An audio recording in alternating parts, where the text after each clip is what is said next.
Problème cutané très commun, la verrue est une lésion dermatologique bénigne, assez inesthétique, qui peut parfois être douloureuse et dont il est difficile de se débarrasser. La verrue siège principalement sur les mains, les pieds, mais aussi pour le visage et a pour origine des virus de la famille des papillomavirus. Docteur Martine Pérez, dites-nous, qu'est-ce que c'est qu'une verrue ?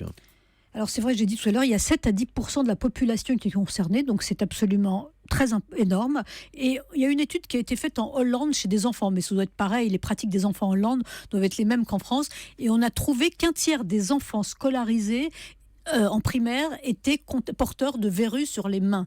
Donc c'est quand même un phénomène extrêmement fréquent, en particulier chez les enfants, un peu chez les adolescents, un peu moins chez les adultes, mais aussi certains adultes sont concernés.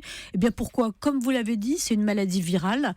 Et comme toutes les maladies virales, quand le système immunitaire est mature, eh bien on apprend à se défendre contre ces petites excroissances. Et donc on en a moins. Alors ça se présente comment ? Vous en avez tous vu sans doute. C'est des petites excroissances cutanées. C'est des tumeurs bénignes. En fait, le mot tumeur fait peur, mais ce sont des tumeurs bénignes qui sont développées à partir de l'épiderme. Ça a l'air d'être, c'est un peu rugueux, c'est rond, ça peut être en forme de dôme, ça peut être unique, multiple. C'est un peu croûteux. Oui, c'est kératinisé. Ouais. On dit ça ressemble un petit peu à de la peau dure. Oui, c'est ça.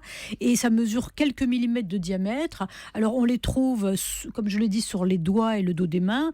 Elles peuvent se situer sous les ongles, et là, c'est assez douloureux. On peut en avoir sur le visage. Elles ont un peu une autre forme, elles sont un peu filiformes. Elles peuvent être aussi planes, et on en a bien sûr aussi sous les pieds, la fameuse verrue plantaire dont on parle tant, qui a fait couler beaucoup d'encre. Et quand on en a, c'est très préoccupant, cette verrue plantaire, parce que ça peut être douloureux, mais c'est pas plus grave qu'une autre type de verrue. C'est la plus connue, effectivement, la verrue plantaire.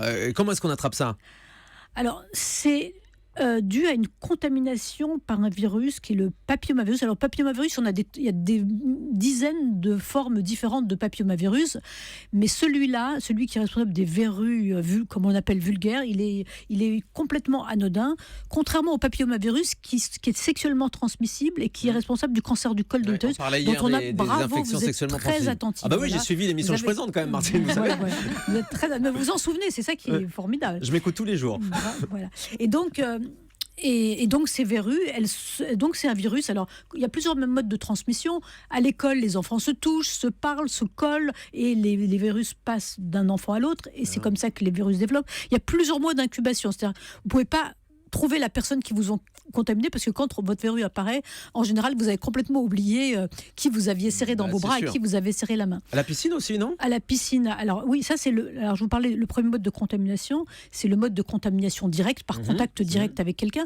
Il faut toucher, il faut avoir touché précisément quand même la verrue infectée de l'autre personne. De quelqu'un. Il faut avoir touché la verrue de quelqu'un. Et d'ailleurs, il y a certaines professions qui sont exposées, les bouchers, les charcutiers, les poissonniers, les équarrisseurs, parce qu'il faut aussi souvent qu'il y ait une petite lésion sur la main.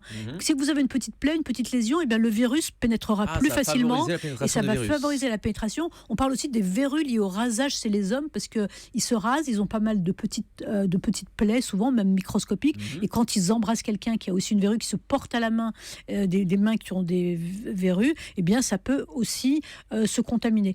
Puis l'autre mode de contamination, vous l'avez dit, eh bien c'est la piscine, c'est les salles de bain. Quelqu'un a une verrue plantaire et vous avez vos pieds qui ont baigné dans l'eau, ça fragilise l'épiderme et ça le rend plus sensible à ces virus qui peuvent se développer là encore. Donc il y a une contamination directe et une contamination indirecte. Il y a aussi une auto-contamination.